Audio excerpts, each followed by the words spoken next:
Hello and welcome to Riffle Shuffle and Roll. My name is Mark, and today I'm giving you a look at two different options for the Gypsy Witch fortune telling deck.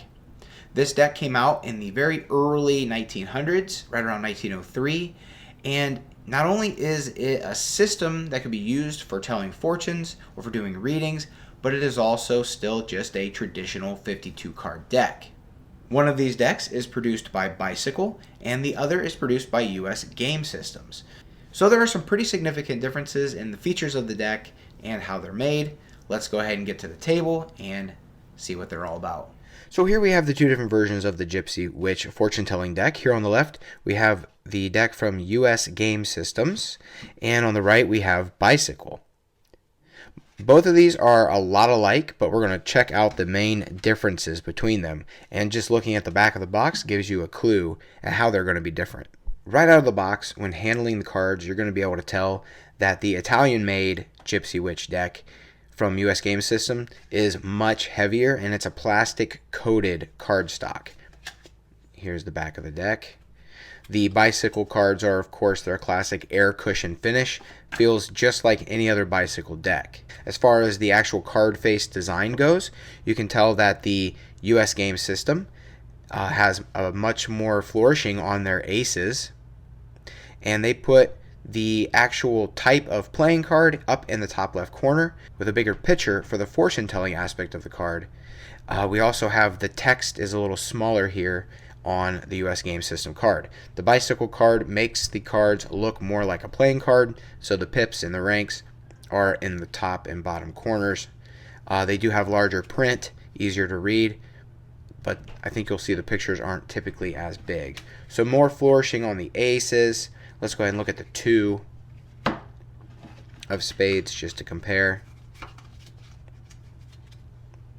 So not too big of a difference between the size of the pictures on the cards. Now what you'll find with this particular way to tell a fortune, you do not do your reading based on the pictures, you do your reading based on the text. So there's an interesting trade-off. I kind of like the whole playing card is in the top left corner, but for a fortune-telling system that relies on the text, the Bicycle deck definitely went the right direction, putting the text in a much more readable font size. The US Game System deck included a little pamphlet with how to do the short reading and the long reading. I've also found examples online of a single line for a reading with, I think, only 5 cards. So that would be even simpler than the small reading.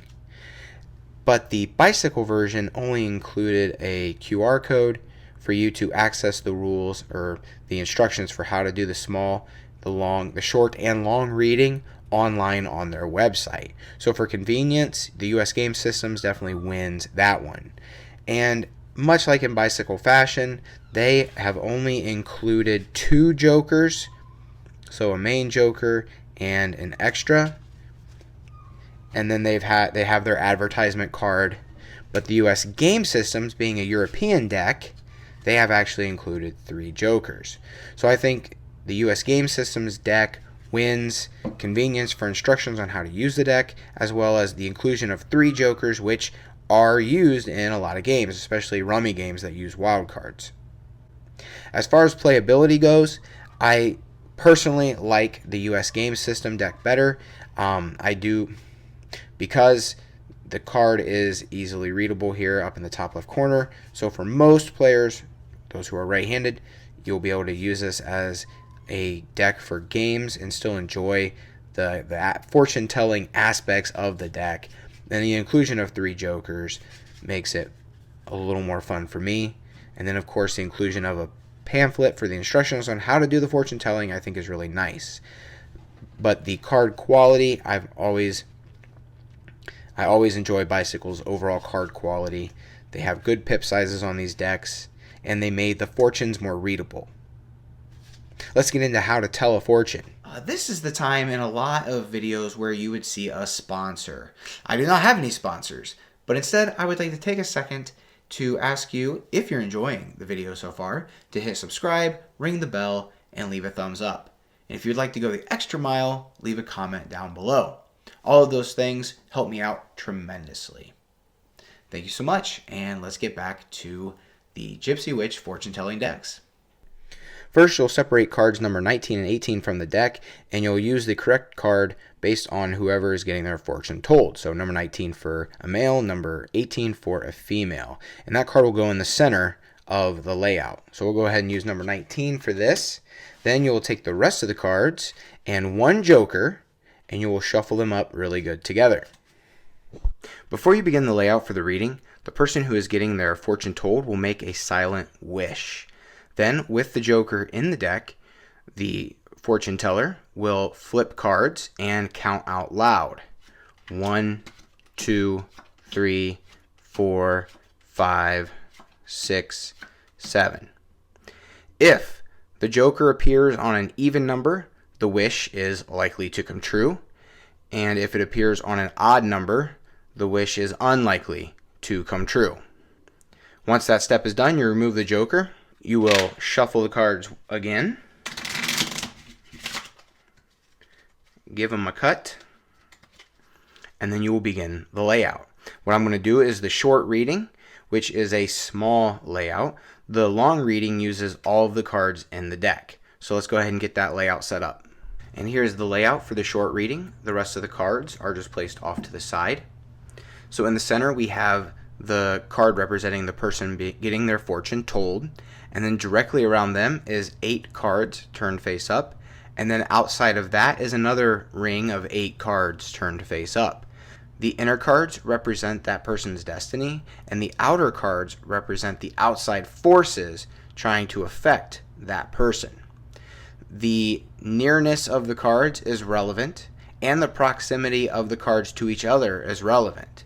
So what you would do is begin with one of the cards of the inner circle, and you would begin reading each thing on the card. And if you get really good at this, you're able to weave together a story about the person. And then you've got your outer forces that you can read as well, and how they might affect the inner forces. So obviously somebody who's really familiar with these cards and is good at telling stories on the fly is going to be able to do this in a really creative and interesting way. But the point of these particular cards was not interpretation of the pictures, but a literal telling using the text on the cards with a little bit of interpretation happening after the fact. All right, now for the 5 card layout real quick, it's the same principle with just far fewer cards. So start off with the indicator card at the end, who's getting their fortune told. They might come to you with a question or want some clarity about a subject. I've read that you do the line in the direction that the person on the card is looking. For example, the male card looks left, so you might do the line that direction. Do it as you see fit. So here we're going to try to answer the question or give some guidance to the lady.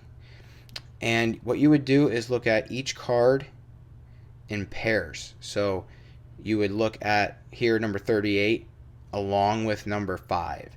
So flames on the hearth indicate good fortune and neutralizes the evil of near lying unlucky cards and increases the value of lucky ones. On our next card is number 5, the tree, good health, near flowers, fulfillment of highest hopes. So our hearth, oh boy, number 38 amplifies number 5. So that's positive, that's nice. But then we look at number 13, the snake indicates enmity and calamities, the degree of which is governed by the distance of the card from the person. So it's about mid-range from the person, and it's near the tree. So there might be some sort of bad luck or calamity, but it won't be much. It's far away, and then you got number 5 there blocking it, right? Number 35, the tower surrounded by clouds denotes sickness, and if adjoining death. So we've got that beside the snake. So it seems like these two together are really negative and a powerful combination. And then finally here we have the money safe indicates riches. If shut side is toward the person, it denotes loss by speculation. So we've got the open side facing the person. And if you connect that with the previous card, sickness and death, money, oh boy.